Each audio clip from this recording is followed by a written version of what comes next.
Es una gran bendición estar nuevamente con ustedes, con todos y todas. Estoy eh, muy emocionado y también un poco triste que ya terminan las clases el día de hoy, ¿verdad?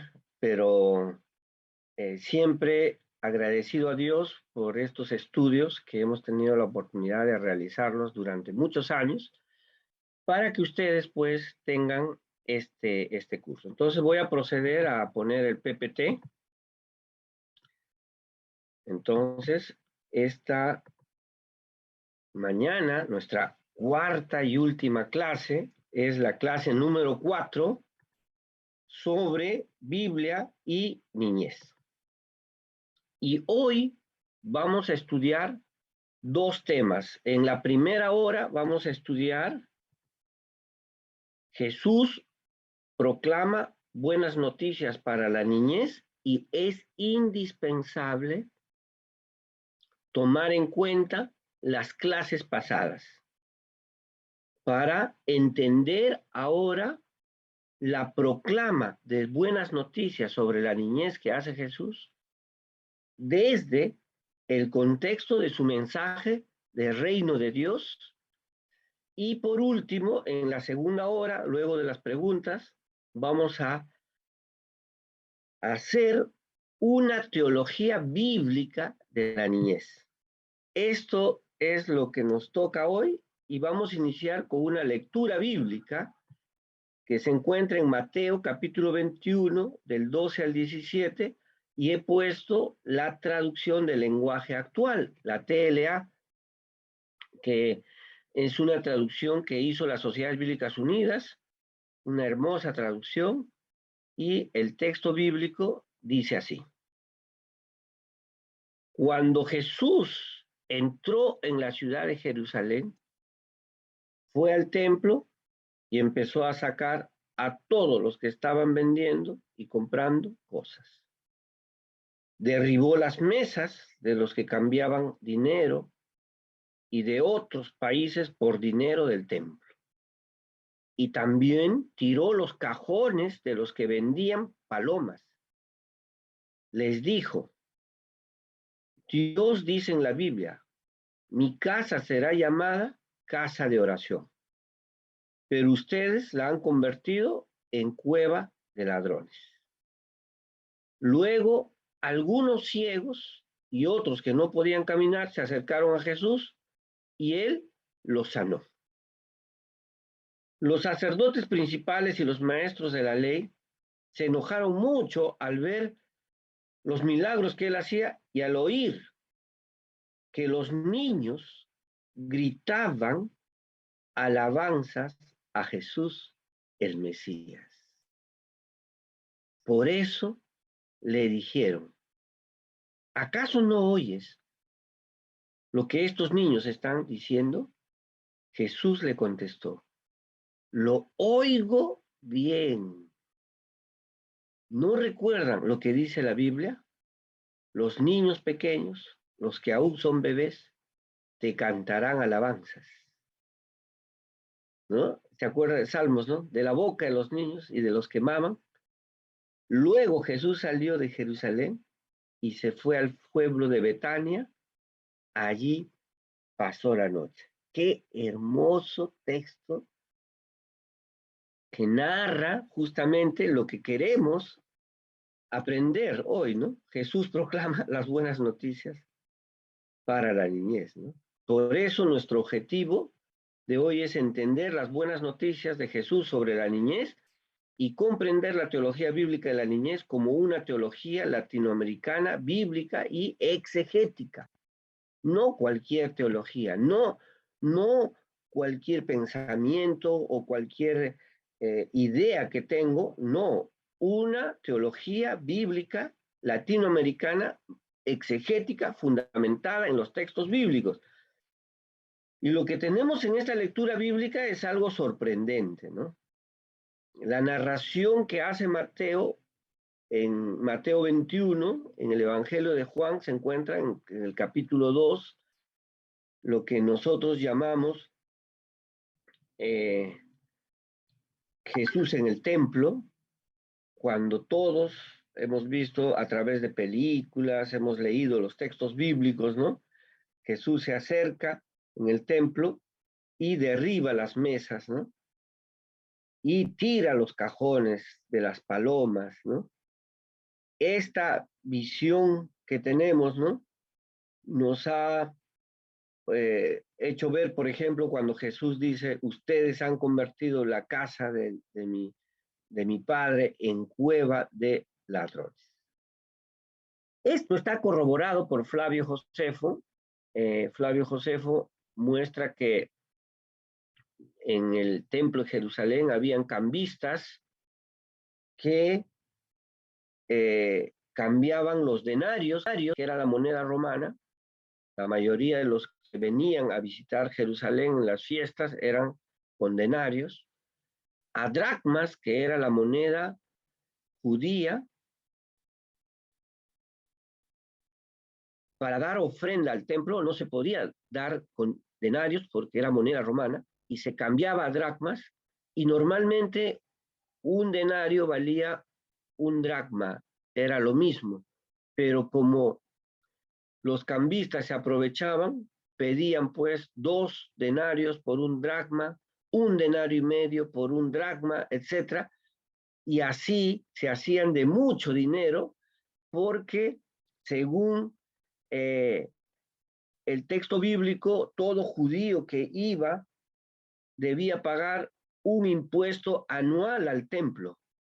Ese era aparte de los diezmos, que tenía que dar un impuesto anual al templo. Y también si quería dar los diezmos, podía dar ahí, había todo un sistema. Entonces, habían convertido, habían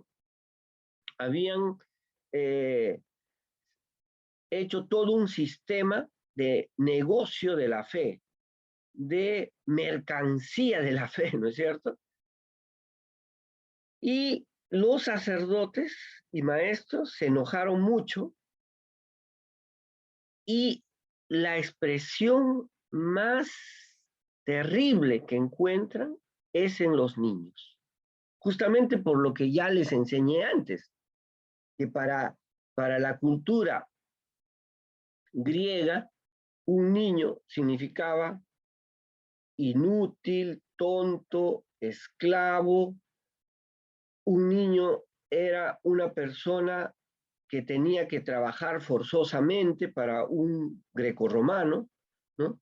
Para un judío, un niño era proyecto de adulto, como expresa Gálatas 4:1, incluso si eres el heredero, mientras eres niño, en nada cambias de un esclavo, eres como un esclavo, hasta que tu padre lo decida, ¿no? Y ahí también está la cuestión patriarcal, lo que en la cultura grecorromana se llamaba paterfamilias, ¿no?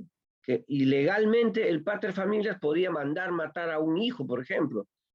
Herodes mandó matar a 2 de sus hijos y a su esposa Mariam, la princesa judía, ¿no es cierto? Entonces, y eso era legal para ellos, porque había supuestamente algunas justificaciones que hacían eso. Entonces, miren acá la forma más extrema que tienen los maestros, sacerdotes principales y los maestros de la ley se enojaron mucho al ver los milagros que él hacía y al oír a los niños, a los paidión, a los niños pequeños, que gritaban alabanzas a Jesús el Mesías. Qué tremendo, hermanos. Lo que tenemos acá es un texto que toda la vida lo hemos tenido en nuestras manos, pero que no ha sido leída en clave de niñez, en clave de teología. Por eso le dijeron, ¿acaso no oyes lo que estos niños están diciendo? En su cultura, lo que estos inexpertos, tontos, ignorantes, lo que estos todavía no pueden hacer, no pueden cumplir la Torá, no pueden cumplir todo el pacto de Dios, que recién están con tutores, ¿no? Y en el caso grecorromano peor, ¿no? Estos que pueden ser incluso asesinados, estos que si su padre quiere, lo bota de la casa, lo expone, ¿no? ¿Se acuerdan de la crepundia? Estos que, si son esclavos, es normal que alguien tenga relaciones sexuales con ellos, ¿no? La pederastía. Estos que son obligados a trabajos forzosos. Estos están diciendo que tú eres el Mesías. Por eso Jesús contestó, los oigo bien. Jesús conoce bien la situación de los niños y las niñas. Jesús sabe, conoce sobre la niñez. Y lo fundamenta. ¿No recuerda lo que dice la Biblia? Los niños pequeños, los que aún son bebés, los que maman, te cantarán alabanzas. Luego Jesús salió de Jerusalén y se fue al pueblo de Betania porque Jesús no dormía en Jerusalén. En Jerusalén dormían las clases adineradas, las familias más connotadas de Jerusalén dormían en Jerusalén. En los textos bíblicos tenemos que él siempre sale fuera de Jerusalén a dormir, se cerraban las puertas en una hora y ya nadie podía entrar, y Betania estaba a unos pocos kilómetros de Jerusalén, y era como aquí en el caso en Perú y en otras ciudades de Latinoamérica, las ciudades amuralladas, y afuera de la ciudad, ahí vivían los más pobres, menospreciados, los que no accedían a la ciudad amurallada, como el caso de Cartagena en Colombia, en Lima también había una ciudad amurallada y otros lugares, ¿no? En Latinoamérica en épocas de la colonia. Entonces, queridos hermanos, hermanas, pastores, luego Jesús salió y se fue a Betania y ahí pasó la noche. Esta es una reflexión bíblica, teológica, que vamos a hacer para la niñez desde la praxis de Jesús. Aunque hay muchas formas de hacer teología, cuando en la teología le llamamos eso, ¿no? El lugar de la teología es el locus theologicus, el lugar teológico. Se puede hacer teología desde las mujeres, se puede hacer teología desde los jóvenes, se puede hacer teología desde la niñez, ¿por qué no? ¿No? Si Jesús hizo que participaran también en la misión de Dios, ¿por qué no, no? Es necesario partir de la reflexión bíblica. En este caso, de los evangelios que nos dan ventanas de diacronía y sincronía, ¿no? Un diplomado sobre exégesis de las Sociedades Bíblicas Unidas pueden llevar ustedes para saber qué es diacronía y sincronía, tomando en cuenta el mundo mediterráneo del siglo I, la enseñanza y praxis del reino de Dios, ¿no?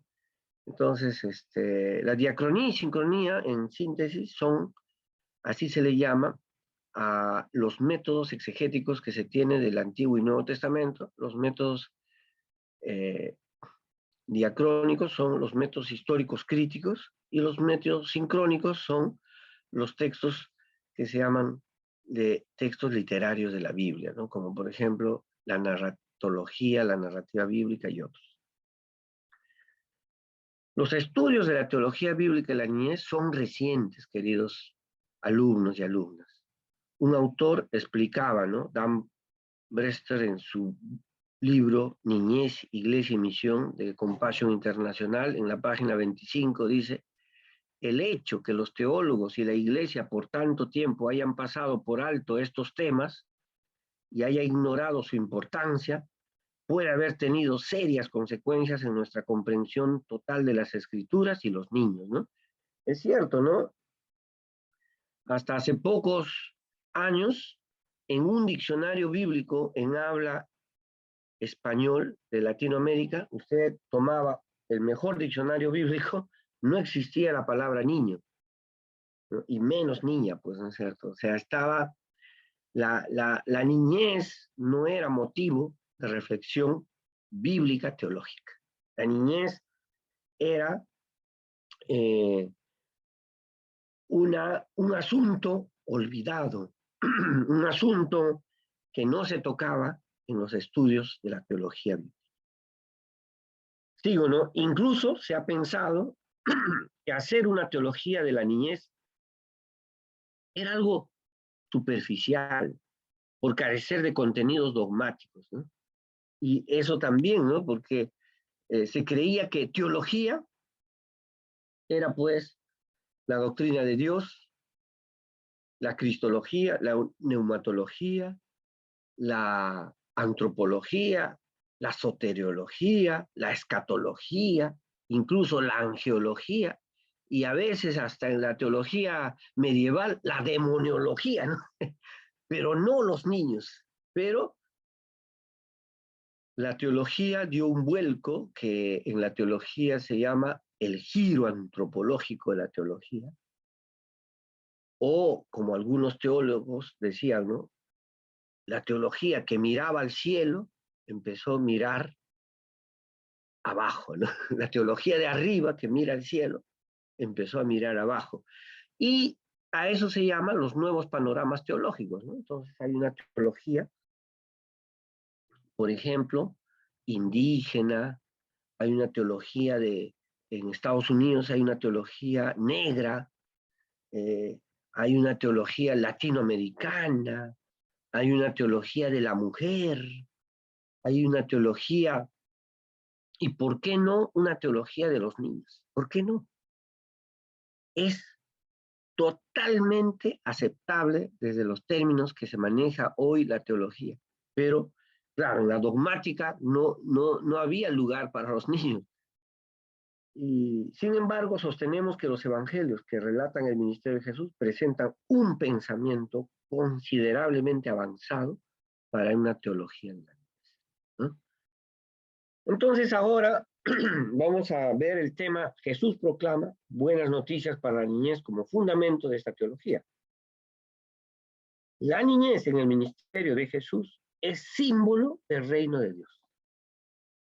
Y toda persona que conoce profundamente los estudios sobre Jesús en los evangelios, sabe que Jesús en los 4 evangelios 78 veces habló del reino de Dios, a veces en Mateo reino de los cielos, que es sinónimo,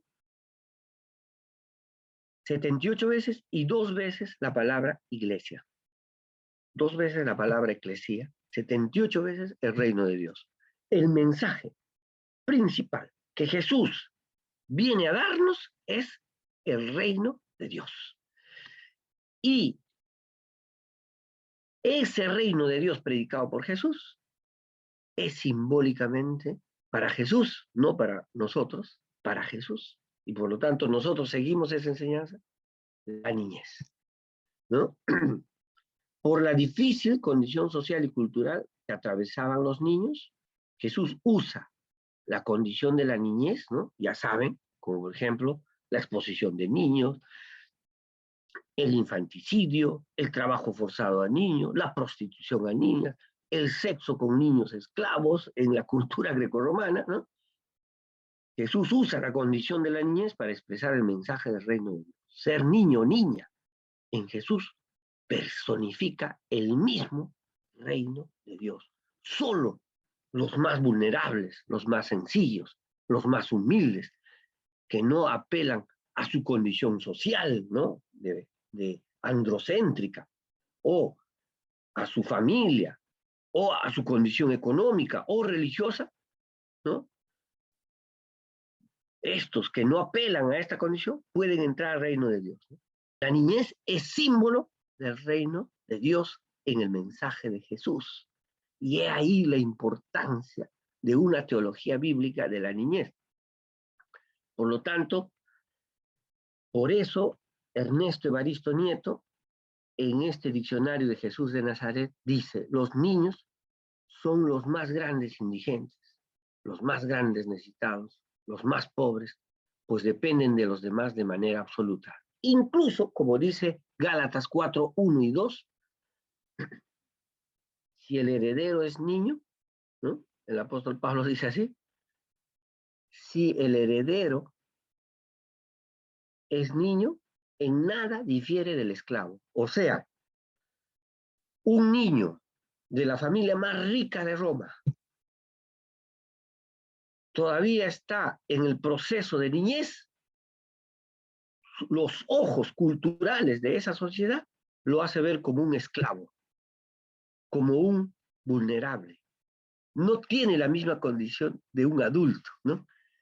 No pueden valerse por sí mismos, lo necesitan todo, dice el profesor Ernesto Evaristo Nieto. Ser niño o niña en tiempos de Jesús significaba ser lo más vulnerable, incluso si habías nacido en la familia más rica de los decuriones romanos, ¿no? Y tu casa estaba en la zona más rica de los romanos.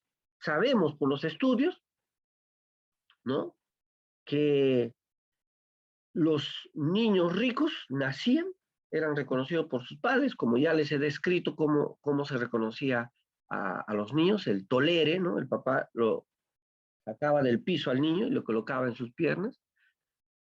No eran criados por las mamás romanas, eran criados en la casa de esclavos, hasta los niños ricos. Muchos niños eran criados en las casas de los esclavos, los más pequeños y los más oprimidos. Sin embargo, para Jesús es la condición para ser discípulo de Jesús.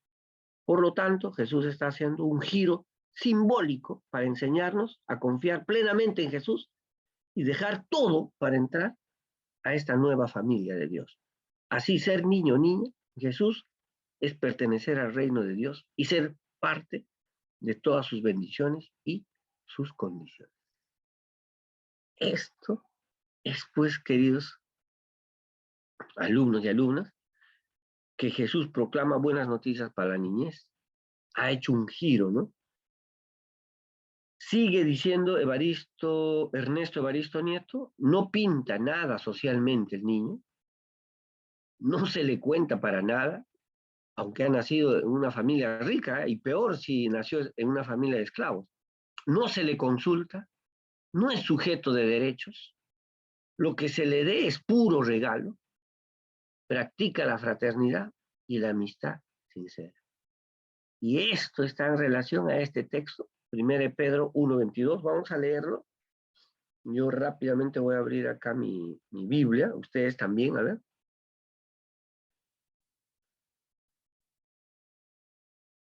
1 Pedro 1:22.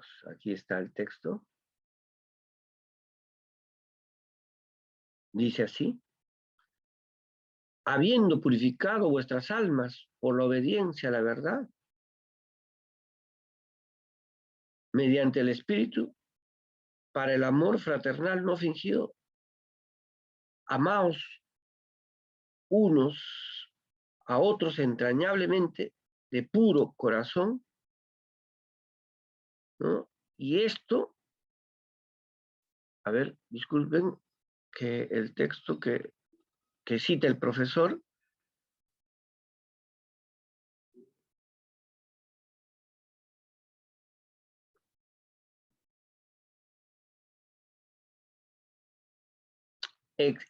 dice,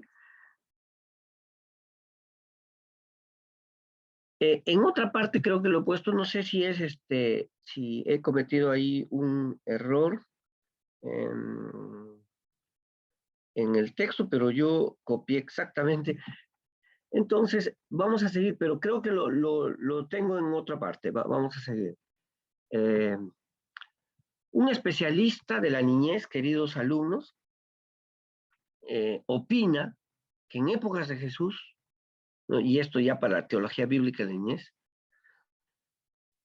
la niñez era vista como un puer senex, ¿no? Aquí miren, está el maestro y el niño está aprendiendo. Este puer senex en latín significa el niño adulto. O sea, el niño se comporta como un adulto. No sé si vieron en el video de Mary Beers, cuando vieron, se acuerdan que encuentra una lápida de un niño, de una madre y un padre, que escriben la lápida de un niño, que dicen, nunca perdiste tus zapatos, nunca estabas haciendo travesuras, ¿no? Entonces, Mary Beer se queda asombrada cómo esta visión adultocéntrica se va hacia el niño, ¿no? Por los relatos de los evangelios. Esta es una interpretación que se debe tomar en cuenta. El profesor Reinhard Asgar, en este libro, La infancia de Jesús, explica, ¿no? Los niños eran percibidos de forma negativa en la antigüedad. Se les consideraba carente de juicio, ignorantes, pendencieros, ¿no? Y corporalmente frágiles. Esta realidad podemos verla como ambivalente. Por un lado, apreciaban a la niñez, ¿no? Porque eran los que iban a seguir el, el camino de la familia. Y por otro lado, la cultura de maltrato, que en este contexto se hacía para la disciplina de la niñez, los niños eran vistos como adultos. A eso se llama puer-senex o niño adulto. Entonces, en cuanto un niño se comportaba como un adulto, era pues el más halagado, el más apreciado. Pero si el niño no se comportaba como adulto, era pues castigado y maltratado. El profesor Reidar Asgar en este libro dice, ¿no? Los adultos mantenían con los niños relaciones distantes y caracterizadas por una escasa perspicacia psicológica, disciplinándolos a base de castigos físicos. Los niños eran vistos ante todo como un medio de asegurar la renta familiar y la sucesión, ¿no? Por lo tanto, vistos como proyectos futuros, así como el sostén de sus padres en la ancianidad. La infancia se percibía como un entrenamiento a la adultez, un aprender a convertirse a ser autónomo y productivos.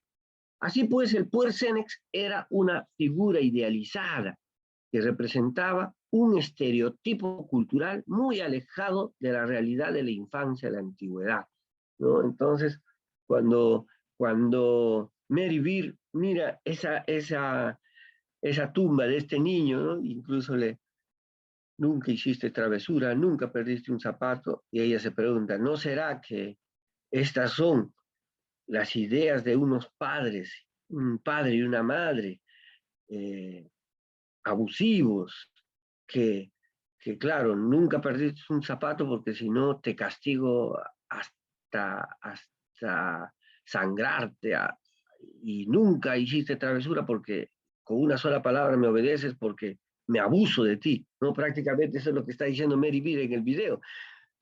Así que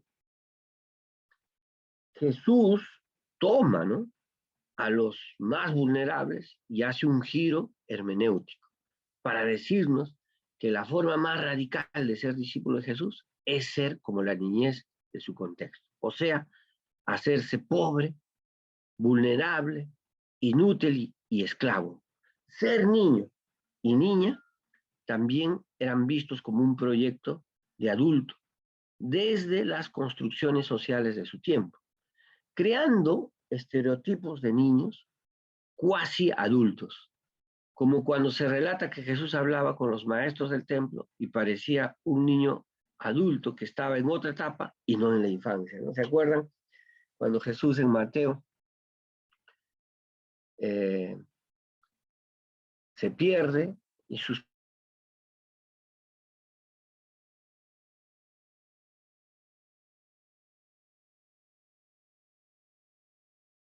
cultura, y cuando los adultos es mejor.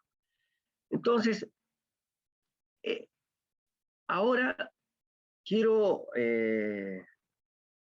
hacerles pensar en este momento en estas ideas de esa cultura que tenían de los niños, ¿no? ¿Se acuerdan cuando puse el PPT citando a la profesora Carmen Bernabé, ¿no? Puse ahí qué se practicaba en esa cultura, ¿no? En primer lugar puse el infanticidio, también puse la exposición de niños, el trabajo forzado, ¿no? ¿Se acuerdan? En el video de Mary Beer encuentra huesos de niños y sucede que esos huesos de niños se demuestra que habían trabajado mucho y apenas esos niños tienen 10 años, 8 años, aparentemente desde los 6, 7 años, le hacían trabajos forzados como adultos. Entonces, en medio de todo esto, Jesús pues nos presenta otro tipo de trato a la niñez. Y para eso ahora quiero invitarles a abrir el texto de Lucas capítulo 18, versículo 15. Miren, Lucas capítulo 18 es tal vez el texto, uno de los textos más preciosos sobre la niñez.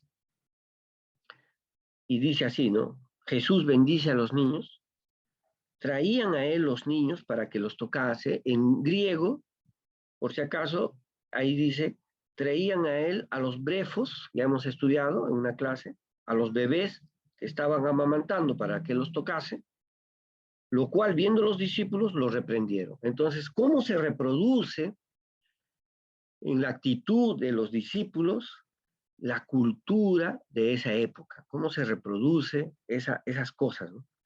Mas Jesús llamándoles dijo, dejad a los niños venir a mí y no se los impidáis, porque de los tales es el reino de Dios. Aquí ya Jesús, cuando dice, en el verso 16, mas Jesús llamándolos dijo, dejad a los niños venir a mí, ya no usa la palabra brefos, sino paidión, y significa niño pequeño, y dice, porque de los tales es el reino de Dios, de cierto os digo que el que no recibe el reino de Dios como un niño, no entrará en él.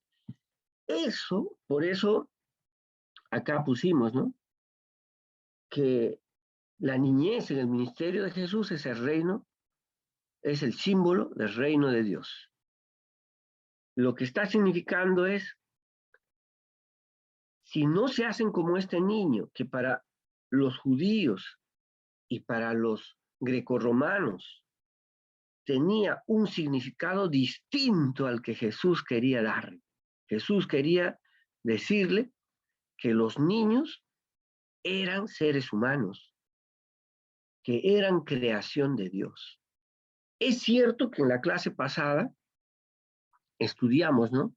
Que no practicaban los judíos el infanticidio, ni el aborto, ni la exposición de niños, porque tenían una teología de la creación que era, que lo miraban como creación de Dios, por lo tanto era bueno el nacimiento de un niño. Y también hemos estudiado, cuando hemos estudiado la niñez en el Antiguo Testamento, cómo alababan a la niñez, cómo deseaban los niños el deseo de tener más niños, ¿no? Que era bendición de Dios, que era algo que Dios te daba, era un regalo, un don de Dios, es cierto. Pero esa visión judía era adultocéntrica, porque no lo consideraban al niño en su proceso tan pequeño, tan vulnerable y en sus etapas, ¿no? De juego, de aprendizaje, sino rápidamente los querían hacer adultos y como también les he enseñado, con un castigo físico, como está descrito en el libro de Proverbios, de disciplina severa, así puse, ¿no? Disciplina severa, por los textos bíblicos de Proverbios. Entonces, queridos alumnos y alumnas, Jesús va a convertir a la niñez en símbolo del reino de Dios. Y el reino de Dios para Jesús es el mensaje más importante que nos ha traído, ¿no? Eh, y así ver a estos niños como adultos, ¿no? Puercenex es pues una visión adultocéntrica. No es ver a un niño del modo real que él tiene, ¿no? El verdadero niño, el verdadero bebé, pasa todo un proceso. Tú a un bebé le dices, no te ensucies, no hagas esto, y él va en su creación de su identidad, él va a tener que experimentar, ¿no? Cuando él experimenta cosas, él no lo va a hacer, pero no es un adulto, ¿no? También quiero citarles, hay un escrito apócrifo, ahí se los voy a poner en el chat por si acaso, en el chat se los voy a poner para todos, un escrito que se llama Apócrifo del Antiguo Testamento y lleva por título La Asunción de Moisés. Así lleva por título este apócrifo del Antiguo Testamento. Un apócrifo del Antiguo Testamento significa que no ingresó, que es un escrito judío, pero que no es inspirado por Dios y no ingresó al canon del Antiguo Testamento. Pero de estos apócrifos del Antiguo Testamento tenemos muchísimos, muchos libros, por si acaso. Si no conocían, pueden buscar la colección uh, de, de la editorial Cristiandad, que se llama Apócrifos del Antiguo Testamento, y están en 6 tomos, todos los apócrifos del Antiguo Testamento, que son enormes, una cantidad más grande que el Antiguo Testamento mismo. Y en Asunción de Moisés, justamente, se describe la niñez de Moisés. Y desde esta visión, ¿no? Desde Puercenex, del niño adulto, dice que Moisés nunca jugó, nunca hizo travesuras, ni se comportaba como un niño, y que desde muy pequeñito, quería leer los escritos sagrados de los judíos, los, este, la, las historias de los judíos, quería aprender a leer, o sea, se comportaba como un adulto, ¿no? En el apócrifo también tenemos esa historia en el apócrifo de Moisés, ¿no? Y cuando el profesor Asgar, ¿no? Nos dice que los adultos mantenían con los niños relaciones distantes, es cierto, los relatos romanos del siglo I sobre los niños, en primer lugar, los niños están en un lugar público con las mamás.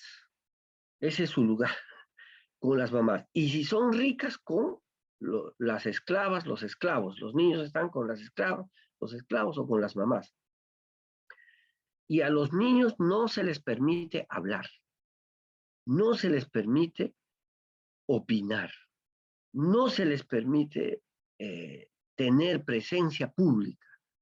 Entonces, y la base de todo este sistema es el castigo físico. Hoy se llamaría castigo físico y humillante, ¿no? El castigo físico. Incluso el Proverbios dice, ¿no? Un Proverbios dice, rómpele la vara en la espalda del niño que no se va a morir, ¿no es cierto? O sea, castígalo hasta que se rompe la vara y no se va a morir y vas a rescatar su vida, porque si no, va a ser un niño consentido, un niño que hace lo que quiere y va a avergonzar a su padre y a su madre, ¿no? Bajo la vergüenza de honor y vergüenza están los castigos físicos en Proverbios. Pero Jesús, pues, da un vuelco a esto y no permite, ¿no? Jesús usa la condición de la niñez para expresar el mensaje del reino de Dios. Ser niño o niña en Jesús personifica el mismo reino de Dios. Esto, basado a los estudios que ya hemos realizado, queridos alumnos y alumnas, nos da ahora sí un fundamento adecuado para comprender la proclama de las buenas noticias de la niñez. Y entendiendo este texto bíblico, ¿no?, de Mateo 21, 12 al 17, cómo Jesús dice, lo oigo bien. O sea, Jesús va a tener una teología intencional para los niños, ¿no? En palabras de Jesús, una enseñanza del reino de Dios que implica a los niños. En palabras de Jesús, una doctrina de Dios, un discipulado radical, donde incluye a los niños. Por lo tanto, Jesús incluso apela a las Sagradas Escrituras, ¿no?, al Antiguo Testamento. Los niños pequeños, los que aún son bebés, te cantarán alabanza, ¿no? De la boca de los niños y los que maman, está pues la alabanza de Dios. Y ahí, basado en esto, Jesús está rompiendo, miren, con las estructuras de poder del templo, con las estructuras culturales de la niñez, y entonces Jesús se va a convertir en auténtico defensor de los niños y las niñas. Como un teólogo de la niñez dijo, ¿no? Ser discípulo de Jesús es incluir a los niños y las niñas. Y da mucha pena cuando Dan Brewster, en su libro Niñez, Iglesia y Misión, dice, ¿no?, el hecho que los teólogos de la Iglesia por tanto tiempo hayan pasado por alto estos temas y haya ignorado su importancia, puede haber tenido serias consecuencias en nuestra comprensión total de la Escritura y los niños. Es cierto. El hecho que la Iglesia haya invisibilizado adultocéntricamente a los niños, ¿no? Entonces la Iglesia es iglesia de adultos. Los niños solamente sirven como una especie de proyecto para el futuro. Incluso cuando yo era niño recuerdo que íbamos en Perú, ¿no?, a las convenciones que nos llevaban nuestros padres, ¿no? Nuestros papás nos llevaban a unas convenciones donde se reunían muchos hermanos. Y los adultos comían primero, y nosotros los niños estábamos de hambre, y yo recuerdo que corría mi mamá, ¿no? Y mi mamá ya tenía frutas en su bolso, y me decía, a los niños recién les van a servir la comida más tarde. Vas a ir comiendo frutas. ¿Por qué? Porque los niños eran último en comer. En las iglesias, los proyectos de discipulado a veces no incluye la niñez. Los proyectos de infraestructura no incluye la niñez. Los proyectos del evangelismo no incluye la niñez, como nos compartió la semana pasada un pastor acá en la clase, ¿no? Qué tremendo, que el predicador decía, ¿no? A ver, ¿quién se quiere convertir? Habían pasado niños, y él decía, alguien se quiere convertir, porque para él, pues, al parecer, el niño no es sujeto de conversión. Entonces, todo esto ha creado, queridos alumnos y alumnas, una tergiversación en la eclesiología, en la misionología,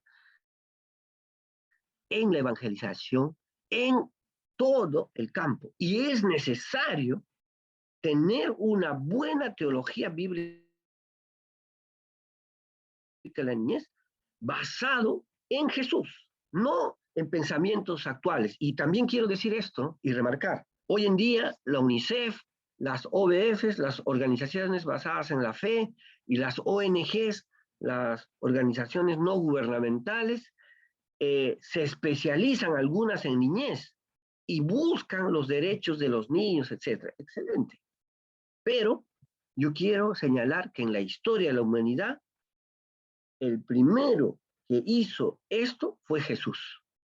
Antes de los derechos de los niños y todo esto que hoy se, se reclama la sociedad y se busca, eso pues lo hizo Jesús. Miriam Soto, creo, Miriam Soto, me hace una pregunta. Profesor Josías, una pregunta que tengo desde la primera clase. ¿Debemos proporcionar castigo físico a nuestros hijos o no? Lo que nos explica es que Jesús enseña que no debemos castigar físicamente a nuestros hijos. Gracias por la pregunta. Y esto es muy importante, queridos alumnos y alumnas. Desde una teología bíblica de la niñez, en primer lugar debemos separar la teología de la niñez del Antiguo Testamento y la teología de la niñez del Nuevo Testamento. En la teología de la niñez del Antiguo Testamento, en Proverbios y otros textos bíblicos, sí era enseñado y se enseñaba, incluso el buen papá, el que amaba a sus hijos, castigaba físicamente a sus hijos. No podemos nosotros evitar eso. He visto teólogos y teólogas que en todos estos años que he estudiado, que quieren no tergiversar el texto bíblico y decir, no, que en el Antiguo Testamento no se castigaba a los hijos. Esa palabra en hebreo de vara significa la vara para los esclavos, etc. Y no tiene sustento eso, no tiene sustento. Se practicaba el castigo físico a los niños y las niñas. Incluso ser buen padre, como digo, amar a tu hijo era castigarlo con vara y disciplinarlo. Ahí lo describe los textos de Proverbios y textos del Antiguo Testamento, cómo se castigaba a los niños y las niñas y se practicaba. La justificación teológica, bíblica, en el Antiguo Testamento era que se debe disciplinar, corregir. Si no haces eso, las consecuencias en el futuro es que ese hijo, esa hija que no te obedece, va a destruir tu honra, se va a llevar tu dinero, etc. Eso quiero que quede bien claro para distinguir la enseñanza del Antiguo Testamento en disciplina y sobre la niñez es diferente al Nuevo Testamento. En el Antiguo Testamento también los niños son vistos como proyecto futuro. Los niños son vistos para que ingresen a la ley de Dios, en el pacto de Dios. Es una visión adultocéntrica. En cambio, en el Nuevo Testamento, Jesús hace un giro, y no solamente la niñez, de varios temas. Los biblistas señalan, por ejemplo, la adoración en el Antiguo Testamento es diferente el concepto a la adoración en el Nuevo Testamento. Jesús en Juan 4 ahora está buscando verdaderos adoradores que le adoren en espíritu y verdad, mientras que en el Antiguo Testamento la adoración es, pues sí, también se apela al corazón, pero en holocaustos, en celebraciones de fiestas, etc., cosa que en el Nuevo Testamento ya no hay. Jesús enseña otro tipo de adoración. Y basado a Mateo capítulo 5, 6 y 7, Jesús les dice, ¿no? Oísteis que fue dicho, pero yo os digo. Jesús entonces tiene la capacidad de corregir el Antiguo Testamento, es el único. El Señor tiene la capacidad de corregir. Si bien es cierto, hay un texto que dice que Jesús ha venido a cumplir la ley, pero cuando se estudia intertextualmente toda la enseñanza de Jesús sobre la ley, se encuentra que Él, en algunos casos, radicaliza la ley. Por ejemplo, oíste que fue dicho que si tú deseas a una mujer, has adulterado. Y bueno, si tú lo haces, pues buscas a esa mujer, adulteras, tienes relaciones sexuales, ¿no? Haces adulterio, fornicación. Pero yo os digo, si la deseaste en tu mente, ya adultera. Esa es la radicalización. En otros casos, Jesús sigue lo que el Antiguo Testamento enseña. Y en otros casos, nos trae cambios, nuevas revelaciones en lo que se llama en la teología bíblica, en la revelación progresiva de Dios. O sea, que en el Antiguo Testamento fue revelado una cosa, pero en la revelación progresiva Jesús revela algo mucho más extraordinario. Y eso es en el caso de los niños. En el caso del castigo físico y humillante a la niñez, no encontramos fundamentos bíblicos para castigar a los niños, pero sí para disciplinar y corregir con amor. A eso, por ejemplo, yo y muchos teólogos le llamamos la teología bíblica de la ternura. Teología bíblica de la ternura. Entonces, no es que la teología bíblica de ternura no significa que el niño va a hacer lo que quiera, ¿no? Porque todo niño necesita corrección, necesita aprender, necesita decirle esto se hace, esto no se hace, hay parámetros, pero desde la enseñanza de Jesús, los niños son personas dignos de estar en el reino de Dios, por lo tanto, no se les castiga, se les vulnera, no se hace violencia física, lo que hoy llamarían los especialistas del UNICEF, ¿no? Castigo físico y humillante. Eso no. Eso sería mi respuesta. Después hay otro. Actualmente es prudente dar vara al niño. La psicología enseña que no es permitido, ya que existen varias formas de disciplinar a los niños y es probable que se dejen marcas en el alma del niño. Sí. Yo creo que si usas vara o castigo físico inminente, no solamente vara, sino la mano o también las palabras, pero fuertísimas, esas que al niño le gritan, no debe ser usado desde la teología bíblica de la niñez de Jesús. Pero en el Antiguo Testamento sí se castigaba y existe fundamento para eso, ¿no? La educación era severa. Muy bien, ya llegué a este momento, entramos al momento de preguntas y ahora nuestro hermano que nos ayuda en esto de dar el audio, les va a dar el tiempo de preguntas, pueden levantar la mano y ya tenemos a la primera alumna, Astrid Rodríguez de Chile. Adelante, hermano, si le puede dar la palabra, el audio, si le puede abrir a nuestra hermana Astrid. Gracias, gracias, buenos días. Mire, tengo una inquietud, justamente lo que estábamos hablando, esta contraposición, podríamos decir, del Antiguo Testamento y Nuevo Testamento. Bueno, en 2 Timoteo, donde Pablo le habla a Timoteo de que desde pequeño aprendió las Sagradas Escrituras. En Efesios también se le habla a los padres que no provoquen a ira a sus hijos, sino que los críen en disciplina y amonestación del Señor. Pero me hace un poco de ruido, y aquí no entiendo, que me pregunta en Hebreos, capítulo 12, en el versículo 9, bueno, está hablando acerca de que debemos obedecer al Señor, que el Señor al que ama lo reprende, lo castiga, lo disciplina y azota a todo el que recibe por hijo. Y el 9 dice, por otra parte, tuvimos a nuestros padres terrenales que nos disciplinaban y los venerábamos. Sí. ¿A qué se está refiriendo eso? ¿Al castigo físico que recibían? Por supuesto. Mire, gracias por la pregunta. Mire, aquí está, estamos, Hebreos 12, hay que darle el texto a todos. Esto es muy importante, Hebreos 12, el versículo 9, ¿no? Entonces, leamos, miren lo que dice. Está hablando justo de la disciplina, que es un texto muy importante. Ya en el versículo 7 dice, si soportáis la disciplina, Dios os trata como a hijos. Porque, ¿qué hijo es aquel a quien el padre no disciplina? Es lo que les decía, ¿no? En la teología del Antiguo Testamento, la disciplina, el buen padre es el que disciplina. Pero si os deja sin disciplina, de la cual todos han sido participantes, entonces sois bastardos y no hijos, ¿ves?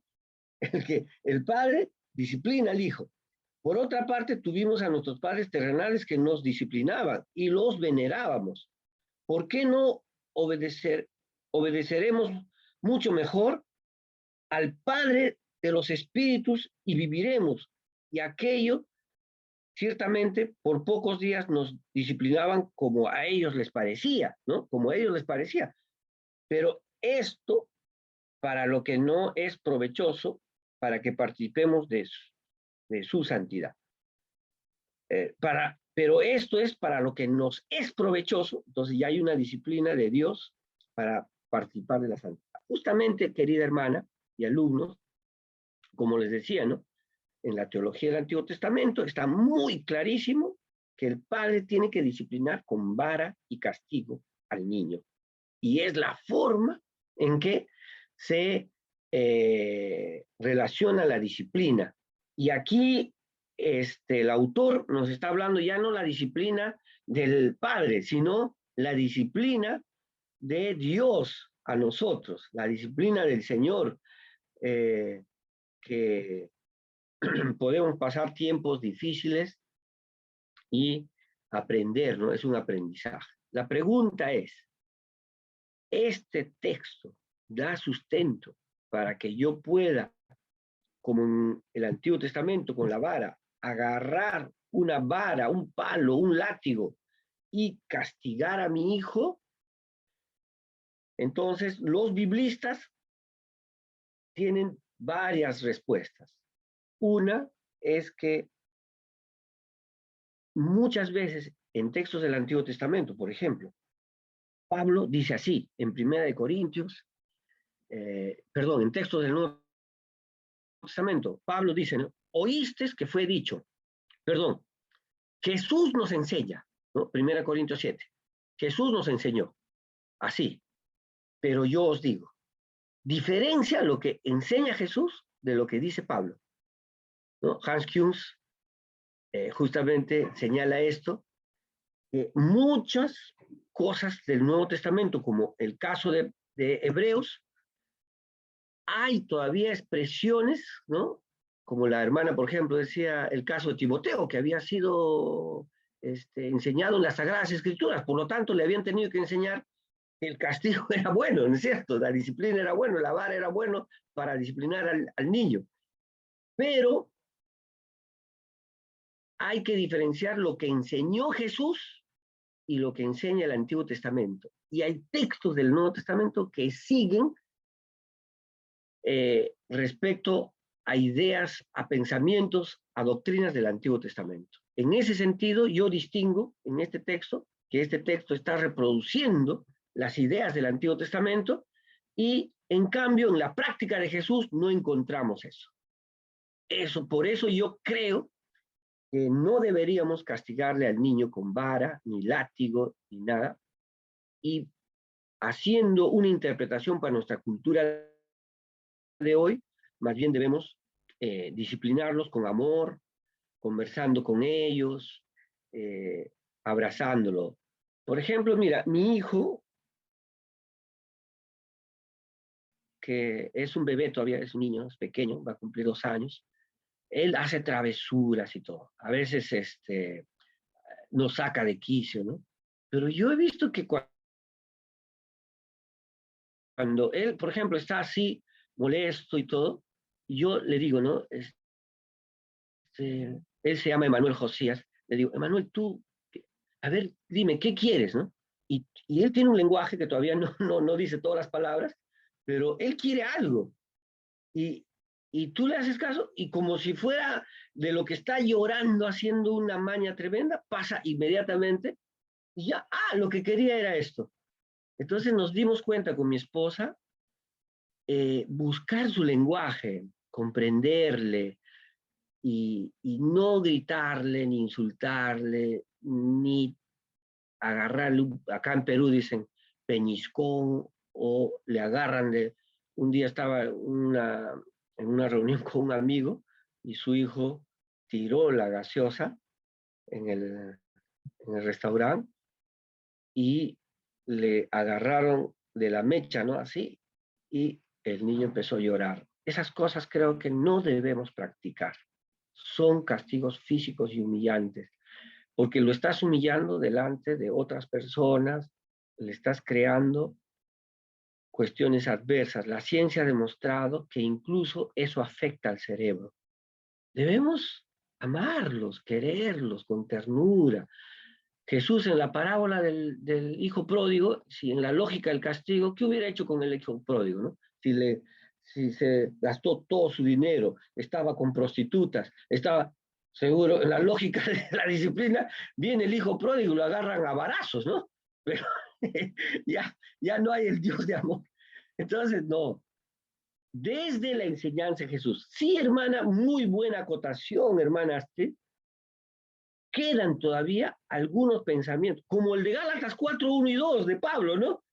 Mientras eres niño, eres esclavo, pero no es la enseñanza plena, total de Jesús, sino en la argumentación quedan todavía algunas reminiscencias del Antiguo Testamento. Adelante, otra pregunta, creo que han hecho por el chat también. Si alguien quiere levantar la mano, nuestro hermano les va a dar. Adelante. Una repregunta, hermana Astrid, adelante. Lo último, todo lo que ustedes han dicho me queda un poco más claro. Además, que en Colosenses el apóstol Pablo repite la idea en el capítulo 3, en el versículo 20-21, donde dice a los hijos que deben obedecer a los padres porque eso agrada al Señor, pero los padres les dice de nuevo, no exasperéis a vuestros hijos para que no se desalienten. Exacto. Entonces, es un tema que no es menor, puesto que en este tiempo, en todo caso, a veces se malentiende el hecho de no corregir a los hijos y muchas veces se les deja hacer y hacer lo que ellos quieran y los padres no los corrigen. Cuando está clarito de que sí hay que corregirlos, sí hay que enseñarles, pero es diferente la forma. Exacto. Enseñarles y corregirles con disciplina, pero con amor, con disciplina y amonestación del Señor, no a palos. Exacto. Y mira, yo les voy a decir mi experiencia personal. A nosotros, bueno, cuando yo nací en Perú, todo era castigo, látigo, golpes. A nosotros nos han criado así. Pues yo tengo ya base 5, ¿no? No sé si ustedes tienen 20 años, 20 y tantos años, no creo que les hayan criado así, pero a nosotros todo era, nuestros profesores iban a nuestras escuelas en Perú con sus látigos. El que no sabía la tabla de multiplicar, golpe. El que todo era así. Y nuestros papás también. Pero mi mamá no era así. Y yo les digo que mi mamá me conversaba, me sentaba y era más impactante para mí como hijo de niño de 8, 9, 10 años, cuando mi mamá me sentaba y me decía, Josías, estás haciendo mal, esto no se hace, vamos a orar al Señor. Se ponía a orar conmigo. Esas palabras de amor me causaban más impacto y yo obedecía que cuando mi papá me agarraba golpes. Así que yo les animo a no practicar los golpes a los niños.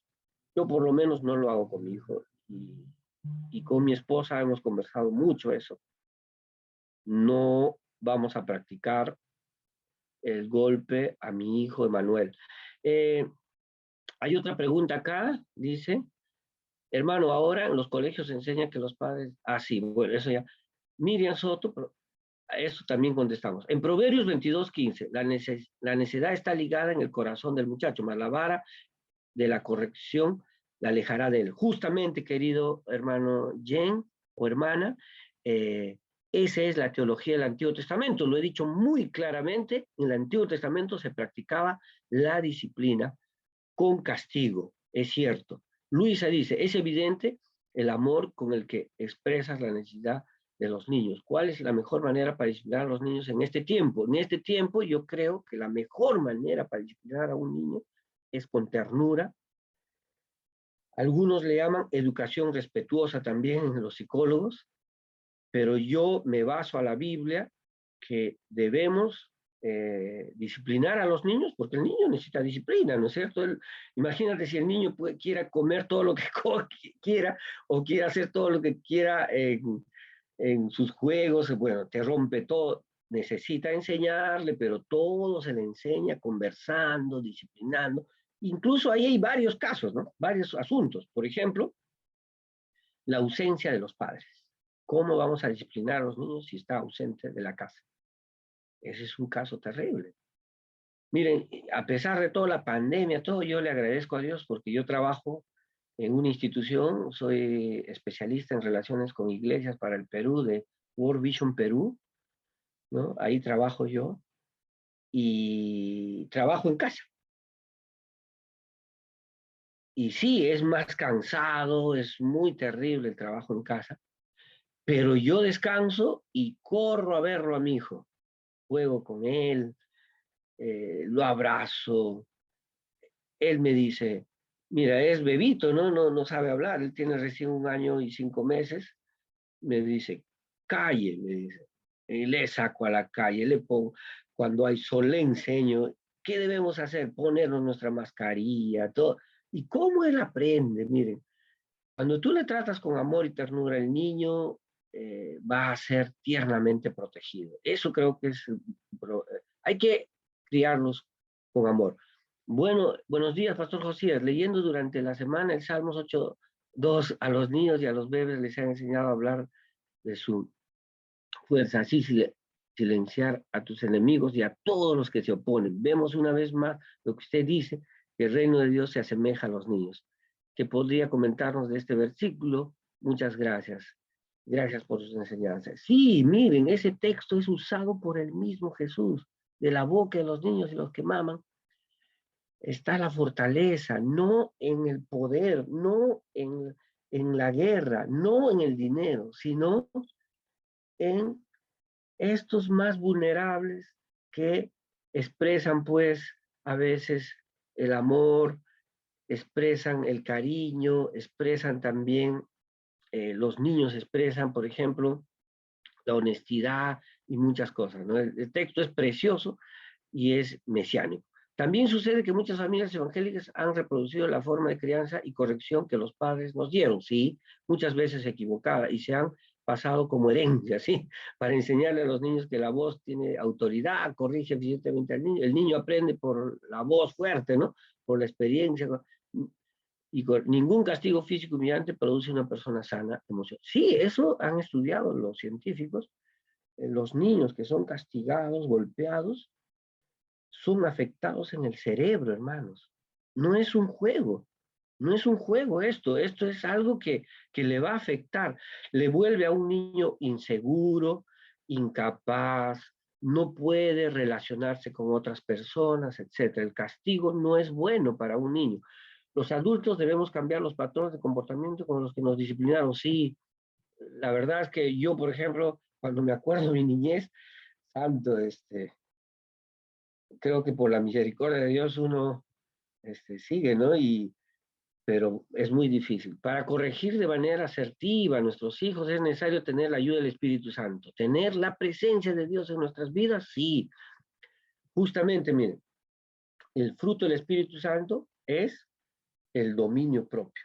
El padre que es guiado por el Espíritu Santo, el niño, la niña hace algo que te llena de ira, pues ahí la presencia del Espíritu Santo nos va a guiar para no corregir con odio, con ira, no. Profesor, si en el aspecto de la disciplina ya no se debe considerar la enseñanza de los niños, ya no se debe, ya, bueno, ¿qué parámetros debemos seguir para aplicar la enseñanza del Antiguo Testamento o debemos desechar algunas partes o toda la enseñanza? Me refiero a la enseñanza del libro de Proverbios. Ah, muy bien, gracias. No, debemos enseñarlo como está en la Biblia, que la Biblia en el Antiguo Testamento practicaba el castigo a los niños, la vara, se le castigaba.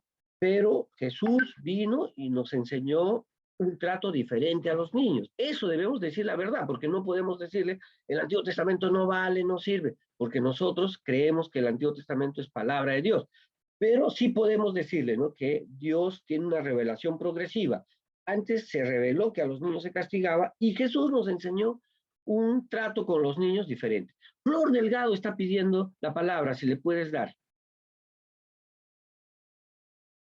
Flor Delgado está pidiendo la palabra, querido hermano, si le puedes habilitar el audio a nuestra hermana Flor. Gracias. Ahora sí, Flor, adelante, querida hermana. Buenos días, profesor. Podemos ver algo de que en cuanto a la disciplina que Jesús nos muestra en la Biblia es para bendición, a diferencia de que aún en este mundo las personas y nosotros aún como cristianos y como padres podemos disciplinar a nuestros hijos, pero en la ira. Y la palabra de Dios dice, ¿no? Que nosotros como padres no debemos de ceder a eso, a los impulsos, al provocarlos a ira, ¿no? Sino que debemos disciplinarlos con amor.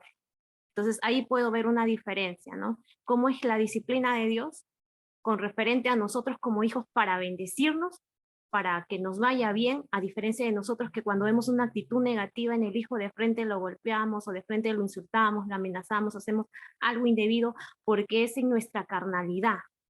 En cambio, nuestro Dios es espíritu, ¿no?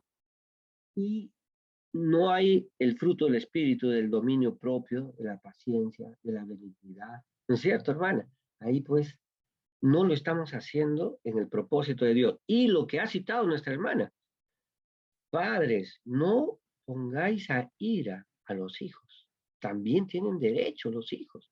Y eso es nuevo. En el Antiguo Testamento no existe eso, pero en el Nuevo Testamento sí, tanto en Efesios y en Colosenses, por si acaso.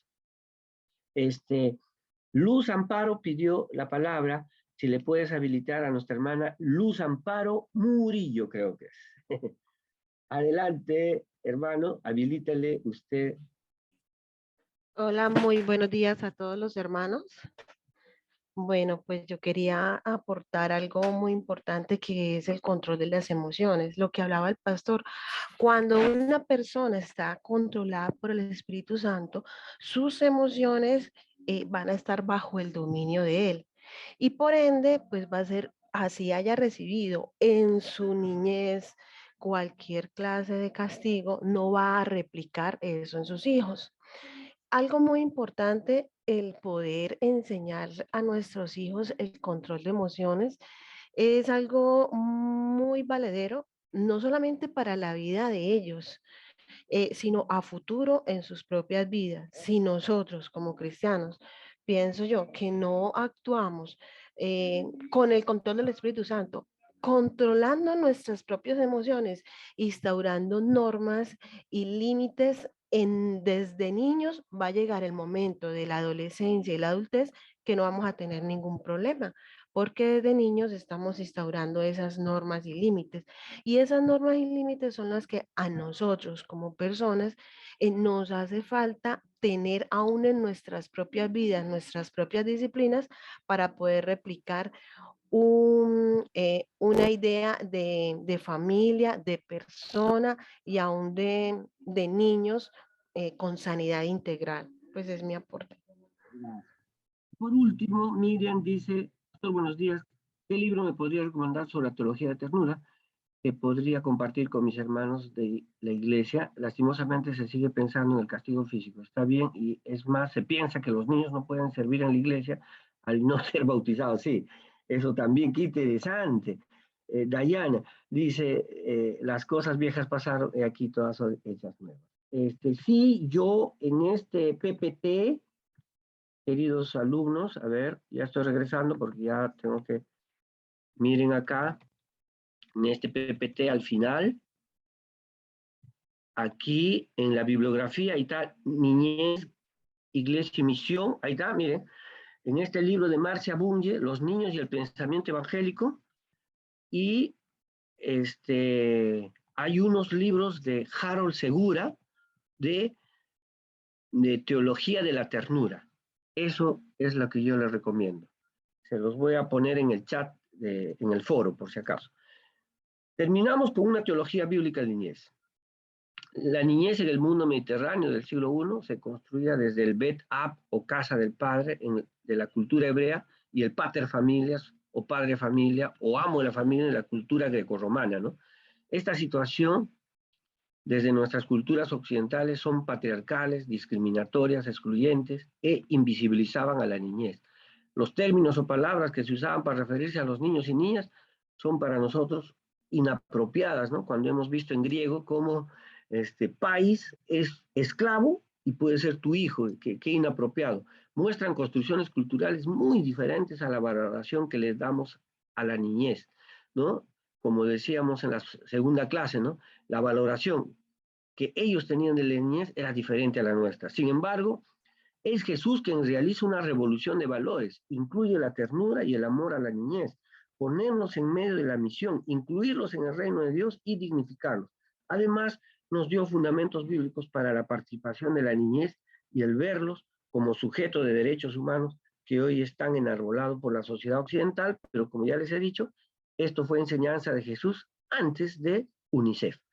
La nueva mirada hacia la niñez nació en el corazón de Dios y la praxis de Jesús con su mensaje de nuestro Señor que llamó el reino de Dios. Esta revelación de Dios cambió nuestras sociedades y como discípulos de Jesús tenemos que seguir sus pasos, hermanos. Tenemos que cumplir sus enseñanzas. Por lo tanto, nos hacemos y somos discípulos de Jesús, como Jesús, ¿no? Acá en una película, Jesús con un niño, nos hacemos defensores de la niñez porque Jesús es nuestro camino y luz para nuestra práctica de misión integral.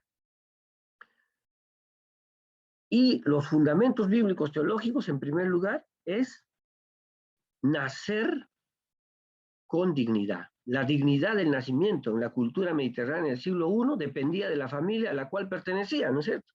Se llamaba Betab o casa del padre. El nacimiento te daba un lugar en la sociedad. El padre era sujeto de honor frente a los niños que tenían vergüenza.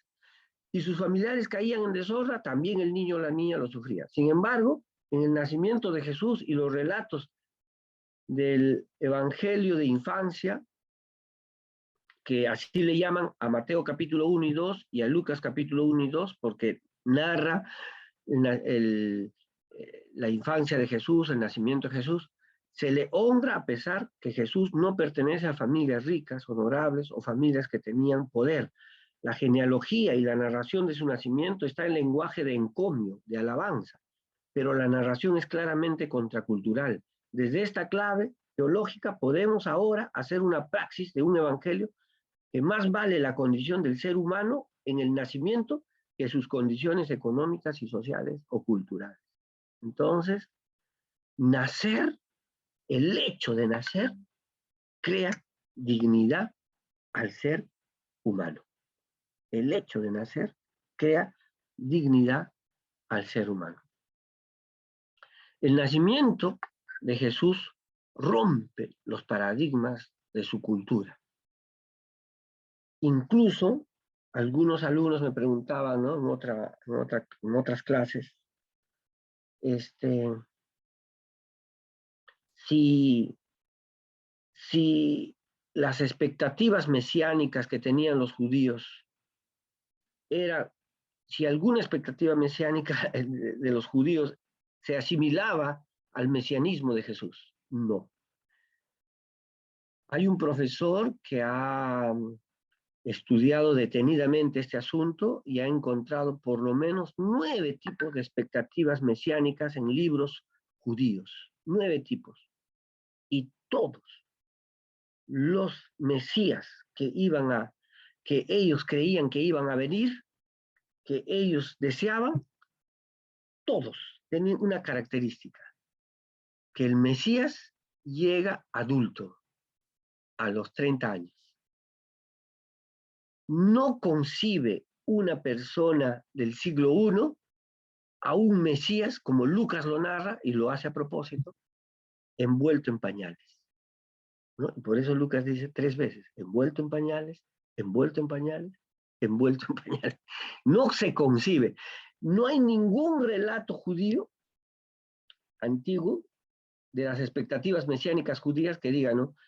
Y el Mesías nacerá en Belén y bueno, se criará en tal familia y será así. No.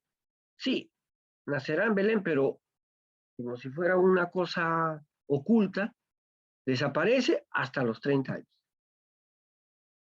Solo es visto el Mesías adulto. El nacimiento de Jesús por eso rompe los paradigmas de la cultura. Los nacimientos dignos son de los ricos, poderosos y de familias que tenían poder. Sin embargo, Jesús sin estar en esta estructura de poder, su nacimiento en una familia común de Judea, que se asienta en Galilea de los gentiles, rompe con esas construcciones de jerarquización y poder, porque el nacimiento de este Mesías es contracultural y contra los valores de los poderes establecidos, ¿no? Así, la niñez es dignificada desde el nacimiento. Así como Jesús nació en un pesebre y con una familia en necesidades económicas y, por ejemplo, el texto de Levítico dice, ¿no? Si eres pobre, cuando vas a purificar al niño, la ofrenda de purificación, tienes que llevar 2 tórtolos o palomas, ¿no? Y cuando leemos el relato, justamente cuando llegó el día de purificación del niño, ¿por qué se tiene que purificar el niño? Porque nació con sangre, está impuro. Y en el caso del varón, al 39º día se tiene que purificar. En el caso de la mujer, al 59º día. Entonces, se tiene que purificar. Y la ofrenda es, si tú tienes dinero, un carnero. Y María y José no llevan un carnero, llevan 2 tórtolos por Jesús, ¿no? Entonces, la niñez es dignificada desde el nacimiento, así como Jesús nació en un pesebre y en una familia de necesidades económicas, fue dignificado por Dios. Así los niños y niñas hoy valen por ser personas humanas. Por eso un teólogo explica, ¿no?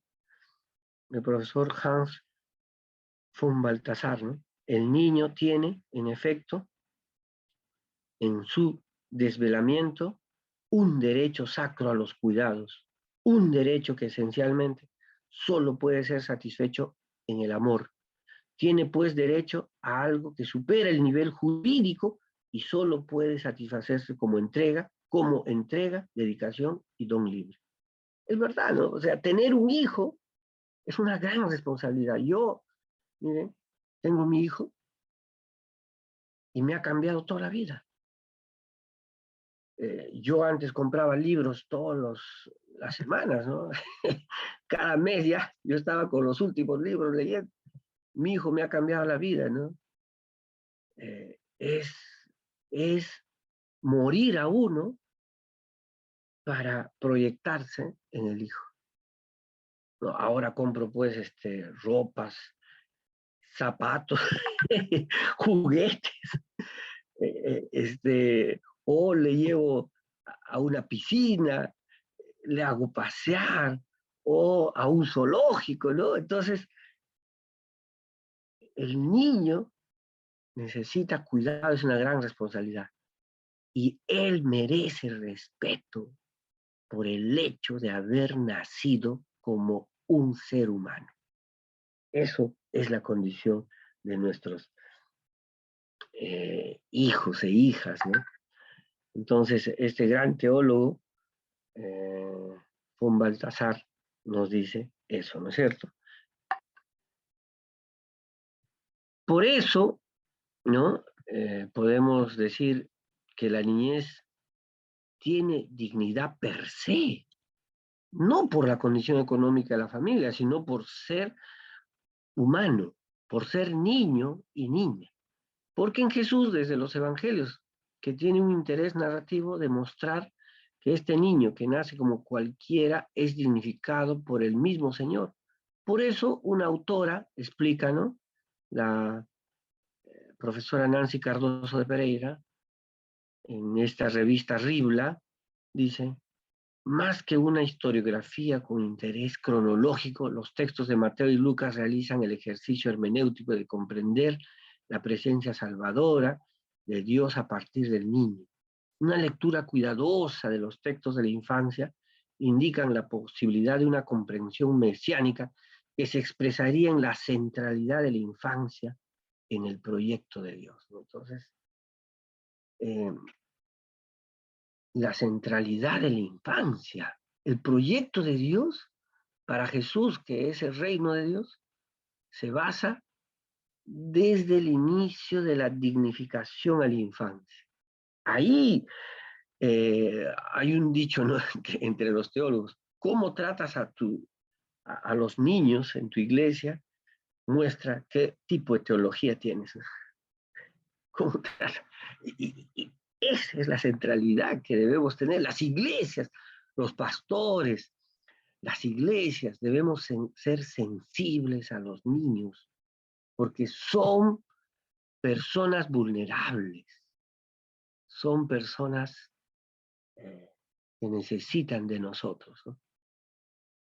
¿Se acuerdan de ese texto de Salmos 18:1 que dice, te amo, Jehová, Señor, fortaleza mía, ¿no? El término amor, allí no usa el término amor común del Antiguo Testamento, usa el término cuando un niño en una guerra ha sido abandonado y su mamá y su papá están muertos y está tirado en el suelo, llorando, ¿no? Y si alguien no va y le recoge, le da leche, le abriga, le cría, ese niño va a morir. Ese bebé va a morir. Ese es el término que se usa en el Salmo 18:1. Te amo, Señor, fortaleza mía, castillo mío. Ese te amo. O sea, es un amor de necesidad. Te necesito, ¿no? Eso dice el gran Luis Alonso Checker en su comentario sobre Salmos, ¿no? Te necesito, sin ti no soy nada, sin ti me muero. Y cuando un bebé nace, nace en esa condición. Por eso nosotros tenemos que cuidarlo, amar. Y esos papeles, ¿no? El hombre no cambia pañales, que el hombre no puede hacerle su leche al bebé, que el hombre no le puede cocinar. Eso debe quedar quebrantado en nuestra sociedad. Esas visiones de roles patriarcales, machistas, no son el propósito de Dios. Nosotros, si el hombre tiene que ayudar a la esposa, imagínense que a su esposa le hicieron que tuvo una que nació con una cesárea. Pues tienes que cocinarle algo, pues, ¿no es cierto? No vas a decir, pues los hombres no cocinan, cocina tú, ¿no? ¿Qué es eso? Eso es algo, una visión totalmente patriarcal, machista, inapropiado, antibíblico, anticristiano, ¿no es cierto? Por esta razón, la narración del nacimiento de Jesús en Mateo y Lucas expresa más una construcción, la intención de evidenciar que Jesús es dignificado desde su nacimiento, a pesar de que su condición económica y social no pertenecía a las prácticas de honor de su contexto. Pero ahí se evidencia, ¿no? Qué lindo. Hay algunas preguntas que están haciendo mientras yo expongo. Y dice, ¿no? También algunas iglesias dicen que los niños no deberían participar en la cena del Señor. Sí, pues. La mayoría de las iglesias evangélicas no participan ni del bautizo ni de la cena del Señor. El bautizo ya por lo menos, cuando un niño tiene 12, 13 años, se está bautizando cuando él dice, sí, quiero. Muchas gracias, pastor, por la reflexión. Como bien dijo, citando a otro autor, el hecho de que como iglesia ya hemos tardado demasiado en tomarnos en serio el ministerio del buen trato a los niños ha condicionado demasiado la agenda misionera de la iglesia. Lamentablemente, el buen trato se queda corto también si nuestros niños y niñas no están sanos, por ejemplo, si tienen anemia. El principal problema de salud de la anemia, 40%, las iglesias deberían comprometerse con esta agenda, por supuesto. Las iglesias debemos comprometernos, una iglesia evangelizadora, con una visión de la niñez, hace un programa de evangelización, incluyendo la anemia en los barrios pobres. Eso, justamente por eso este es el curso que nos lleva a comprender eso. Dignidad solo por el hecho de existir. Salmos 18, te amo, ajá, Raham, esa es, te amo, en hebreo, el Salmo 18:1, es como un niño que está tirado y si alguien no lo recoge, te necesito. O sea, el salmista está diciendo, sin ti me muero. Sin ti me muero, Señor. Te amo. En la Reina Valera 60, Jehová, fortaleza a mí. Excelente, gracias, mi querido, por el término. Sin ti me muero. Siguiendo, Ahora ya pasamos al 2.2. La niñez como clave del reino de Dios, teológicamente.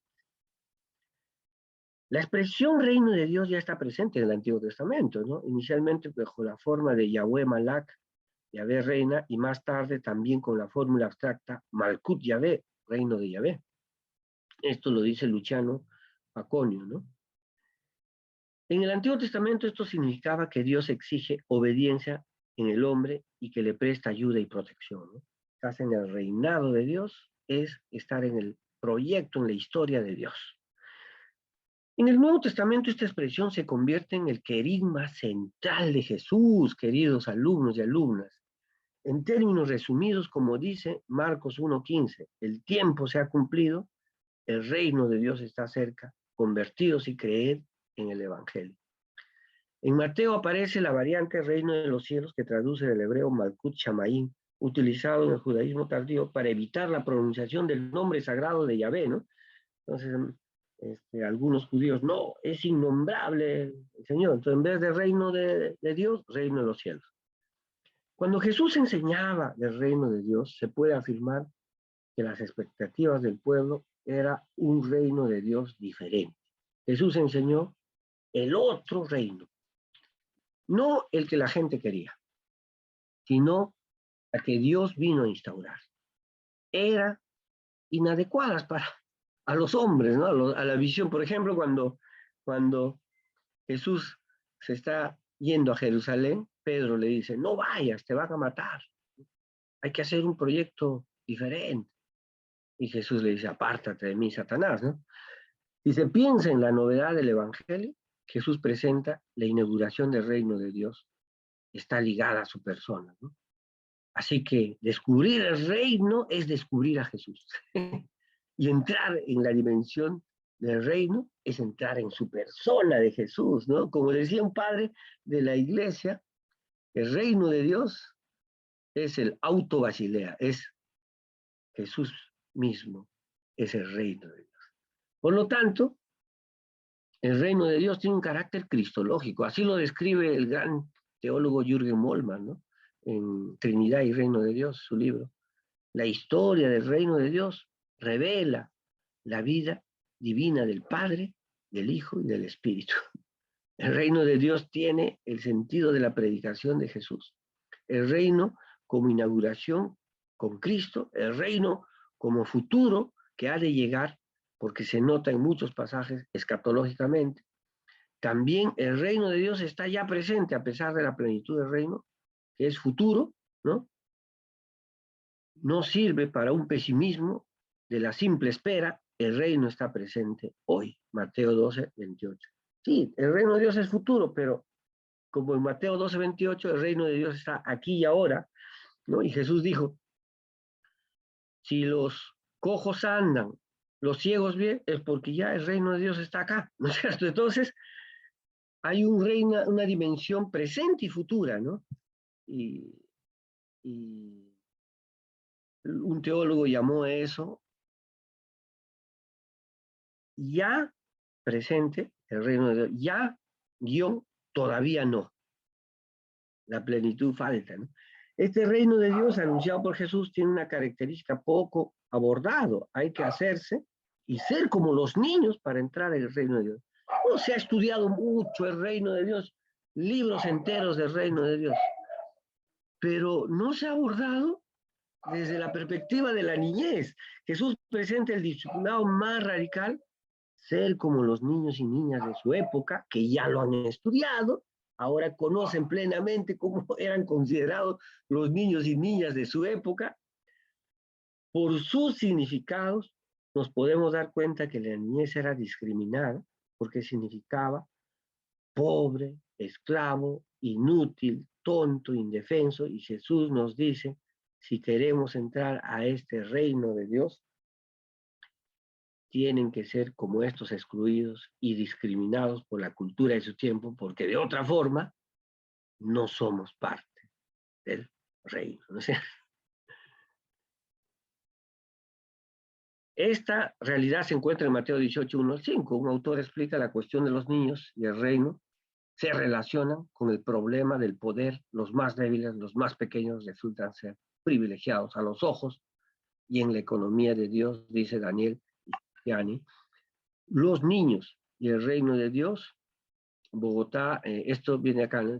Por eso la opción preferencial por los pobres puede leerse también como opción preferencial por la niñez, que representa a los más excluidos de su cultura. A través de los niños y niñas, Jesús nos muestra el reino de Dios. Así podemos ver lo que Dios quiere con humildad, disposición a confiar, aprender, obedecer, perdonar, disfrutar la vida. Y por eso hay que recibir a la niñez como Jesús hizo. Eso es recibir el reino de Dios, ¿no? O sea, esa disposición de los niños, que son humildes. El niño no sabe si es rico o pobre. Confía, ¿no? Mi hijo a veces se tira y él cree que yo tengo que agarrarlo. Y así que él se tira nomás, ¿no? Y yo tengo que estar. Y ellos están aprendiendo, ¿no? Todo el momento están en disposición. Y saben perdonar, y los niños disfrutan de la vida, juegan todo el momento, ¿no? Yo a mi hijo le digo, ya te has despertado, ya empieza la hora del juego, le digo, ¿no? De esta manera, si el mensaje central de Jesús fue el reino de Dios y en esta predicación está incluida la niñez, ¿por qué se excluyó la niñez de la teología por mucho tiempo? Tal vez por una lectura adultocéntrica basada en el hombre adulto. Es necesario comprender el reino de Dios también desde los niños y niñas que Jesús acoge. Y recuerden, ¿no?, que debemos realizar, con los valores del reino de Dios, realizar una nueva construcción de hábitos y virtudes que el cristianismo como estilo de vida dio, ¿no?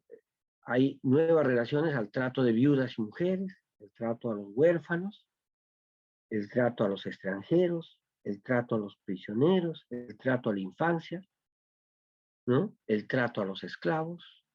Esto es el reino de Dios. Nuevas formas. Otra iglesia es posible, ¿no? 2.3. Servir a la niñez para ser grandes. La diaconía, el servicio. La palabra diaconía remite al servicio. Servir en el Nuevo Testamento se confirma una forma de liderazgo en el sentido de servicio y que esto conlleva funciones dentro de las nacientes comunidades cristianas. Estos estudios nos llevan a decir que en el Nuevo Testamento la palabra diácono significa servidor. También en el griego no bíblico sucede lo mismo, ¿no? Meyer explica que el diaconeo fuera del Nuevo Testamento tiene 3 sentidos. A, atender a la mesa, como en Hechos capítulo 6, cuidar de y servir, que es para esclavos, que es poco digno, ¿no?, en esa cultura. En la Septuaginta no usa diaconei, pone otras palabras porque el judaísmo se considera el servicio es indigno. En el judaísmo, en el Antiguo Testamento, servir, ¿no?, es indigno. El sentido diácono es de servir en general, pero hay también usos específicos o categorías o responsables de las comunidades cristianas. En estos casos se traduce diácono, nombrado siempre a continuación de los obispos. Estos diáconos aparecen como subordinados en el servicio de las iglesias de Filipo, de Asia, en 1 Timoteo y en Filipenses 1:1. Jesús toma como ejemplo a la niñez para ser grandes en el reino de Dios. Así podemos leer en Marcos 9:33 al 37, y en sus paralelos Mateo 18, Lucas 9. Jesús abraza al pequeño para ponerlo como ejemplo de humildad y vulnerabilidad.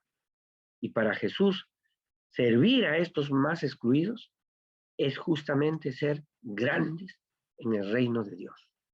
Si queremos ser grandes, tenemos que servir a los niños. La niñez en estos textos son puestos para enseñarnos teológicamente el servicio al reino de Dios. Algo que en la cultura mediterránea del siglo I era reprochado, porque el servicio estaba confinado a los débiles, como los niños, los esclavos. Hay que recordar que país, un niño de 7 a 14 años, significa esclavo, y también niño. Y también puede ser tu hijo, pero la intención de Jesús va más allá. Por eso la profesora Judith Grundy Wolf, en este libro, Los niños en el pensamiento evangélico, dice: Marcos presenta a Jesús un varón que abraza a un niño como ejemplo para sus discípulos varones en particular y para discípulos y discípulas en general. Aquí no hay ningún género estereotipado. Recibir a niños y niñas es responsabilidad de todos, varones y mujeres, quienes quieren ser importantes. De esta manera Jesús redefine el servicio a los más pequeños como una señal de grandeza para todos sus discípulos. Qué lindo, hermano. Teológicamente les estoy dando el fundamento de una iglesia que no está sirviendo a la niñez, no está siendo grande en el reino de Dios. Así, Jesús enseña, pertenecer al reino de Dios es ser defensores de los niños. Porque en su contexto, como hemos abordado, existía el infanticidio, la exposición de la niñez, el maltrato cultural hacia la niñez, eran personas violentadas y excluidas, aunque también eran amadas porque los miraban como futuros adultos desde la perspectiva del puer senex o la idealización de la niñez como adulto, ¿no? A veces se idealiza, ¿no? Entonces, mi hijo parece un viejito, un adulto, ¿no? Idealizamos, hasta ahora también existe esa idea, ¿no es cierto? No se ha quitado. Jesús enseña radicalmente a sus discípulos que deben ser defensores de la niñez, cosa que está aprobada en muchas partes. Y así, hermanos, hemos llegado al final. Quiero terminar, por tanto, Jesús, como parte de su discipulado radical, nos enseña a servir a los niños, y Jesús protege, dignifica y los hace protagonistas, ¿no? Los niños van a estar en la familia, niños y niñas en la comunidad, y los protege, y en el texto bíblico los hace protagonistas. Y termino, queridos alumnos, porque ya es la hora, diciéndoles que todos podemos ser protagonistas del reino de Dios sirviendo a los niños. Que Dios les bendiga. Gracias, queridos hermanos, hermanas. Para mí ha sido un honor enseñarles este tiempo, y un abrazo a todos. Espero que este curso les dé una visión de otra forma, cómo vemos a los niños y las niñas y en la educación cristiana. Muchas gracias, que Dios les bendiga. Será hasta la próxima. Les dejo a los organizadores ya este tiempo. Un abrazo a todos. Ha sido para mí un honor estar con ustedes, y los llevaré siempre en mi corazón y en el foco.